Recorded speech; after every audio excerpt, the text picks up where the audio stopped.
Hello everyone, my name is Vadini. I'm assistant professor in RPIIT Karnal, Haryana. Today, our topic is computer virus. What is a virus? A computer virus is a program that spreads by first affecting files or the system areas of a computer or network, routers, hard drive, and then making copies of itself. Some viruses are harmless. Others may damage data files and some may destroy files. Viruses used to spread when people shared floppy disks or CDs or any other portable media devices. Now, viruses are the primary spread through email messages. Unlike worms, viruses often require some sort of user action. For example, opening an email attachment or visiting a malicious web page to spread.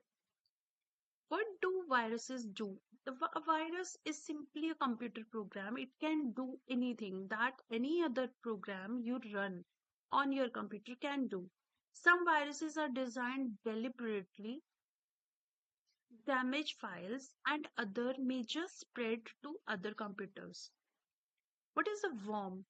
A worm is a type of virus that can spread without human interaction. Worm often spread from computer to computer and take up valuable memory and network bandwidth, which can cause a computer to stop responding.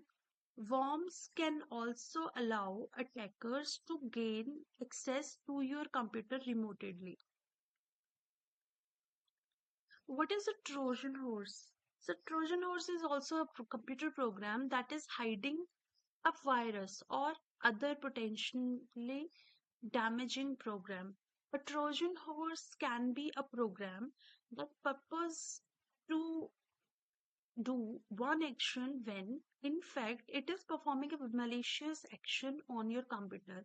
It can also include in software that you download for free or as an attachment in email messages. So, if you like this information of ours, do like and subscribe our channel. Thank you for your time.